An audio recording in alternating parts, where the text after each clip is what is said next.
Friends, आज हम पढ़ेंगे नागार्जुन की कविता यह दंतोरित मुस्कान। नागार्जुन हिंदी के प्रचलवादी प्रमुख कवि माने जाते हैं। इनका मूल नाम वैद्यनाथ मिश्र था। इनका जन्म बिहार के दरभंगा जिले के सतलखा गांव में सन 1911 ईस्वी में हुआ था।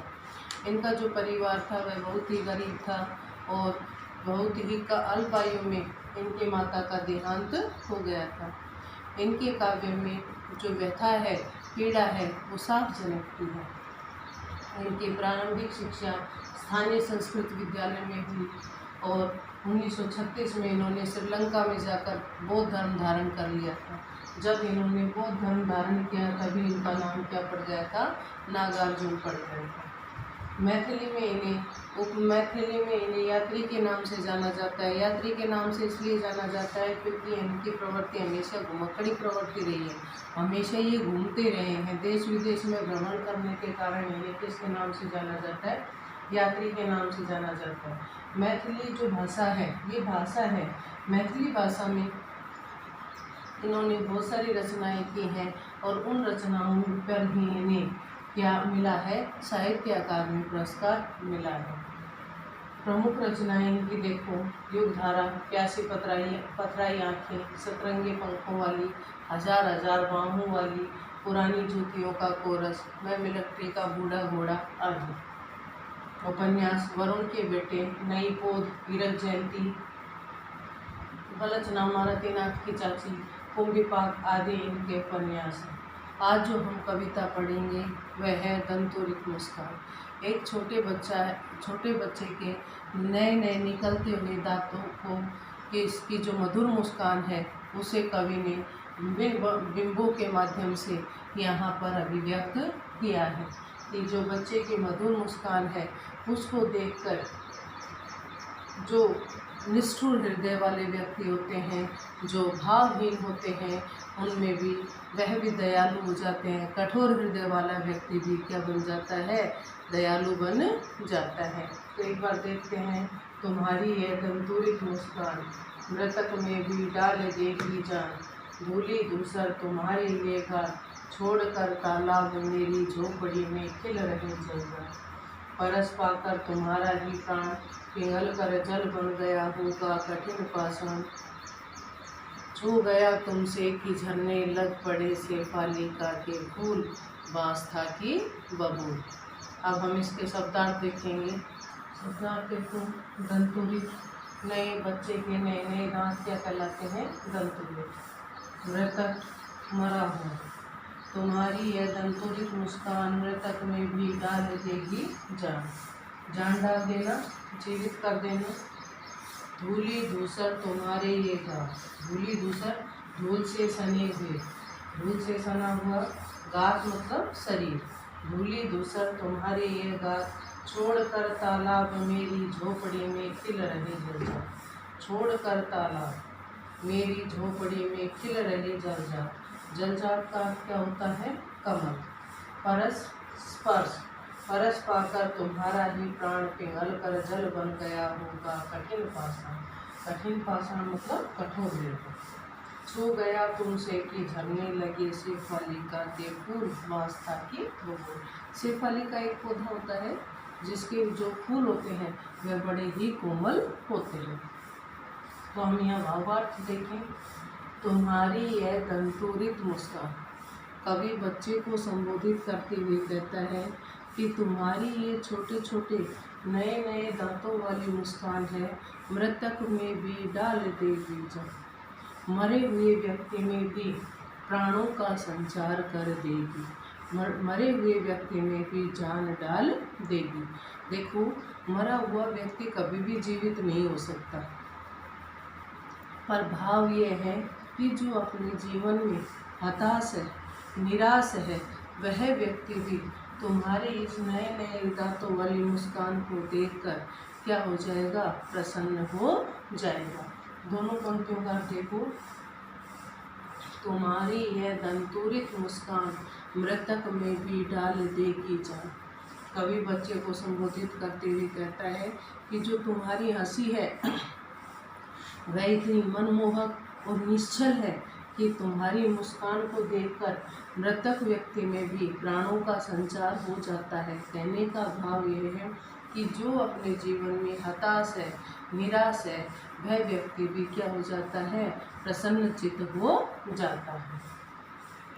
धूली धूसर तुम्हारे ये गात, छोड़ कर तालाब मेरी झोपड़ी में खिल रहे जाते। धूली धूसर, धूल से सना हुआ तुम्हारा यह शरीर देखकर ऐसा लगता है जैसे कि जो कमल तालाब में खिल रहा था वह तालाब को छोड़कर मेरी झोपड़ी में आ गया हो। बच्चा जब खेल रहा है तो उसका शरीर क्या हुआ है, रेत मिट्टी से, धूल से सना हुआ है। तो कवि कहता है कि धूली धूसर तुम्हारे का, कि धूल से सना हुआ तुम्हारा यह शरीर देखकर ऐसा लगता है जैसे कि कमल तालाब को छोड़कर मेरी झोपड़ी में खिल गया हो। एक तो अर्थ ये हो जाएगा कि कवि कहते हैं कि जो बालक है वह कमल के समान सुंदर है, और दूसरा क्या हो जाएगा कि बालक को धूल से सना हुआ देखकर कवि का जो मन है वह कमल के समान क्या हो जाता है, विकसित हो जाता है, प्रसन्न हो जाता है। आगे देखिए, परस पाकर तुम्हारा ही प्राण पिघल कर जल बन गया होगा कठिन पाषाण। परस पाकर, परस का मतलब स्पर्श पाकर, छूने से, तुम्हारे छूने मात्र से, परस पाकर तुम्हारा ही प्राण पिघल कर जल बन गया होगा कठिन पाषाण, कि तुम्हारे छूने मात्र से जो कठोर पत्थर थे, कठोर चट्टानें हैं, वह तुम्हारे छूने मात्र से क्या हो जाती हैं, पिघल जाती हैं। कहने का भाव यह है कि कठोर हृदय वाला व्यक्ति भी जब तुम्हारी इस निश्चल और मनमोहक मुस्कान को देखता है तो वह भी क्या हो जाता है, दयालु हो जाता है। जो निर्मम व्यक्ति है, निर्दयी व्यक्ति है, कठोर हृदय वाला व्यक्ति है, वह भी क्या बन जाता है, दयालु बन जाता है। आगे देखिए, ये दोनों लाइनें समझ में आ गई। परस पाकर तुम्हारा ही प्राण पिघल कर जल बन गया होगा कठिन पाषाण, छू गया तुमसे कि झरने लग पड़े शेफालिका के फूल, बांस था कि बबूल। तुम्हारे छूने मात्र से बांस और बबूल जैसे पेड़ों से भी, वृक्षों से भी शेफालिका के फूल झरने लगते हैं। देखिए, विरोधाभास हो रहा है कि एक बांस और बबूल है, उसमें से शेफालिका के जैसे कोमल फूल कैसे झड़ सकते हैं।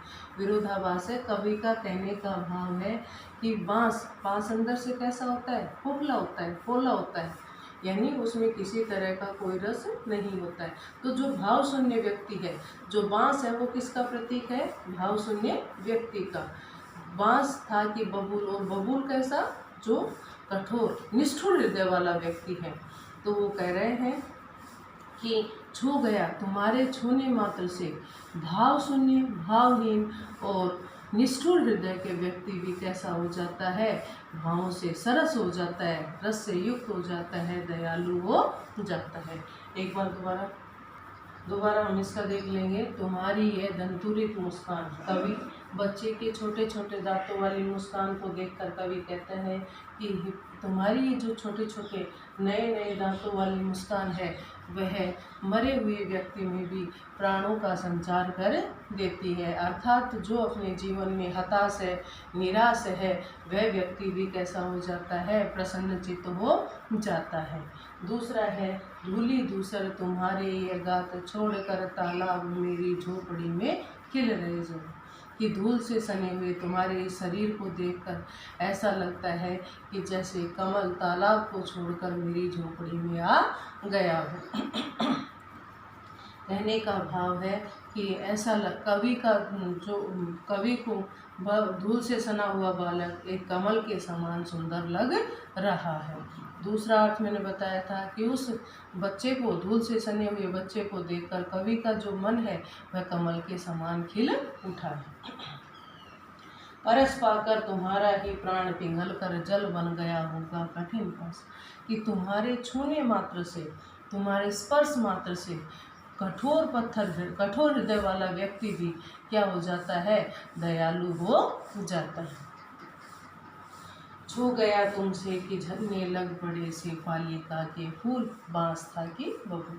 तुम्हारे छूने मात्र से बांस और बबूल जैसे वृक्षों से भी शेफालिका के फूल झड़ने लगते हैं। अर्थात जो भाव शून्य व्यक्ति है, जो निष्ठुर हृदय वाला व्यक्ति है, वह भी कैसा हो जाता है, सरस और दयालु हो जाता है, भावों से भर जाता है।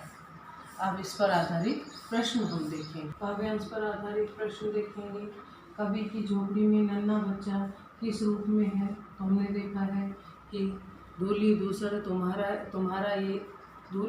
तुम्हारी ये गात, छोड़कर तालाब मेरी झोपड़ी में खिल रहे जलजात। तो कवि की झोपड़ी में जो नन्हा बच्चा है वह किस रूप में है? कमल के रूप में है। जलजात, मैंने शब्दार्थ में बताया था कि जलजात किसका पर्यायवाची है? कमल का है। कि कवि जो धूल से सना हुआ शरीर है उसको देखकर जो कवि का मन है वह बच्चे धूल से सने हुए शरीर को देखकर ऐसा लगता है कि जैसे तालाब कमल है वह तालाब को छोड़कर कवि की झोपड़ी में आ गया है। दूसरा है, मृतक में भी जान डालने का सामर्थ्य किसमें है? पहले इस प्रश्न को देखिए। मृतक में भी जान डालने का सामर्थ्य किसमें है? बच्चे में है। कौन सा बच्चा? नन्हे नन्हे दांतों वाली मुस्कान, जिसकी मुस्कान है उस बच्चे में भी क्या है? या मृतक में भी जान डालने का सामर्थ्य छोटे बच्चे की दंतुरित मुस्कान में है। छोटे बच्चे में नहीं है, छोटे बच्चे की जो नए नए दांतों वाली मुस्कान है वह क्या है? उसमें मृतक में भी जान डालने के सामर्थ्य है। आप कंफ्यूज मत होना, मृतक में भी जान डालने का सामर्थ्य बच्चे में मत कर देना, बच्चे के नए नए दांतों वाली मुस्कान में। मृतक में भी जान डालने का क्या अभिप्राय है? मृतक में जान डालने का अभिप्राय है कि जो व्यक्ति हताश है, निराश है, वह व्यक्ति भी बच्चे की मधुर मुस्कान को देखकर, मनमोहक मुस्कान को देखकर क्या हो जाता है? सरस हो जाता है, प्रसन्नचित्त हो जाता है। पिघल कर जल बन गया होगा कठिन पाषाण, पंक्ति का आशय स्पष्ट कीजिए। पंक्ति का आशय है कि जो कठोर हृदय वाला व्यक्ति है वह जब बच्चे की नए नए दांतों वाली मुस्कान को देखता है तो उस निश्चल हंसी को देखकर कठोर हृदय वाला व्यक्ति, निर्दयी व्यक्ति भी क्या हो जाता है? दयालु हो जाता है। बांस और बबूल किसे कहा गया? मैंने बताया था कि बांस और बबूल अलग अलग व्यक्तियों के प्रतीक है। बांस जो नीरस है, रूखा है, और बबूल जो निष्ठुर हृदय वाला है, कठोर हृदय वाला व्यक्ति है, निर्दयी है, ये किसके प्रतीक है? तो बांस, आप अलग अलग उत्तर लिखेंगे कि बांस जो है वह तो भाव शून्य, नीरस, भाव शून्य, रूखे व्यक्तियों के प्रतीक है, और जो बबूल है वह किसका प्रतीक है? निष्ठुर हृदय वाले व्यक्ति का प्रतीक है।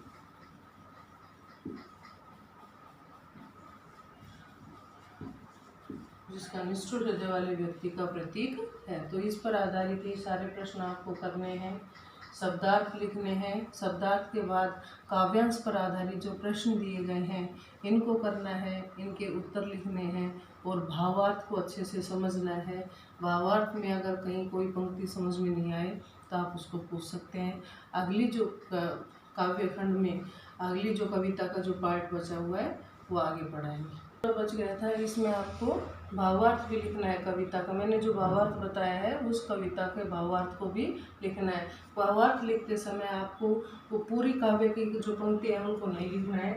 जैसे मैंने कहा, तुम्हारी यह दंतुरित मुस्कान, तो तुम्हारी यह दंतुरित मुस्कान यह लिखकर डॉट डॉट डॉट डॉट छू गया तुमसे कि झरने लग पड़े शेफालिका के फूल, बांस था कि बबूल। तो बांस था कि बबूल, मतलब यहाँ से यहाँ तक का जो काव्य है उसका भावार्थ आप लिख रहे हैं। फिर नीचे आप लिखेंगे भावार्थ। भावार्थ आप लिखेंगे तो आपको अच्छे से समझ में आएगा, क्योंकि अगर कक्षा में ये ऑनलाइन क्लासेस हैं, इनमें अगर आपको डाउट है तो आप डाउट पूछ सकते हैं वैसे, लेकिन अगर क्लास का जो प्रत्यक्ष रूप से हम पढ़ा रहे हैं, यहाँ हम क्या है अप्रत्यक्ष रूप से, तो आपको इस भावार्थ को भी लिखना है। भावार्थ में अगर कुछ नहीं समझ में आए तो आप पूछ सकते हैं। ठीक है, आगे की अगली क्लास में।